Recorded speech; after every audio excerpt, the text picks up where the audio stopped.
Сәлеметсіздер ме? Менің атым Дильназ. Мен 11-ші сынып оқушысымын. Бүгін сіздерге өзім таңдаған болашақ мамандығым мұғалім мамандығы туралы презентациямды ұсынамын. Мен бұл мамандықты кездейсоқ таңдаған жоқпын. Бала кезімнен мұғалімдерге қарап, олардың еңбегіне қызығып өстім. Мұғалім тек сабақ беріп қана қоймайды. Ол оқушының өміріне бағыт беретін, тәрбиелейтін тұлға. Сондықтан мен болашақта балаларға білім беріп, қоғамға пайдалы маман болғым келеді. Мұғалім мамандығы ең көне әрі ең маңызды мамандықтардың бірі. Ежелден бері ұстаздар ұрпақ тәрбиелеп, білімнің дамуына үлес қосып келеді. Қазақ халқының тарихында да ұлы ағартушылар көп болған. Ыбырай Алтынсарин, Ахмет Байтұрсынұлы, Мағжан Жұмабаев сынды тұлғалар білім саласын дамытуға үлкен үлес қосты. Олар бүгінгі мұғалімдерге үлгі болатын тұлғалар. Мұғалімнің негізгі міндеті оқушыларға сапалы білім беру және оларды тәрбиелеу. Сонымен қатар мұғалім сабақты жоспарлайды, бағалау жүргізеді, ата-анамен байланыс орнатады және әр баланың жеке дамуына көмектеседі. Бұл мамандық үлкен жауапкершілікті талап етеді.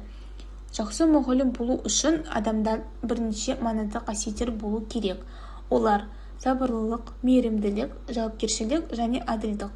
Мұғалім әр оқушымен тіл табысып, түсіндіру қабілеті жоғары болуы тиіс. Қазіргі заманда ақпараттық технологияларды қолдана білу де маңызды. Себебі бүгінгі білім беру жүйесі заманауи құралдарды қажет етеді. Бұл мамандықтың артықшылықтары да көп. Мұғалім қоғамда құрметті мамандық. Ол тұрақты жұмыске ие болады және балалармен жұмыс істеп, рухани қанағат алады. Әрине, қиындықтары да бар. Жауапкершілік жоғары, сабаққа дайындыққа уақыт қажет. Бірақ өз ісін жақсы көретін адам үшін бұл қиындықтар үлкен кедергі емес. Қазақстанда мұғалім мамандығын көптеген жоғары оқу орындарында оқуға болады.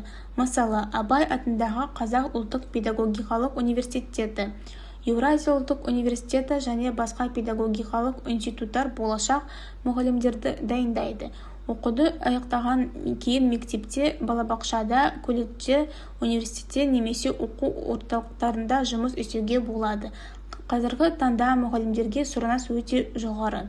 Әсіресе бастауыш сынып қазақ тілі, математика және ағылшын тілі мұғалімдеріне қажеттілік бар. Мемлекет тарапынан да мұғалімдерге қолдау көрсетілуде.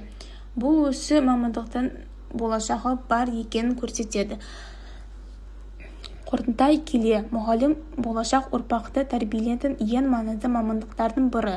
Бұл мамандық маңызды, қажетті және құрметті. Мен болашақта жақсы мұғалім болу, оқушыларға сапалы білім беріп, олардың жарқын болашағына үлес қосқым келеді. Назарларыңызға рахмет.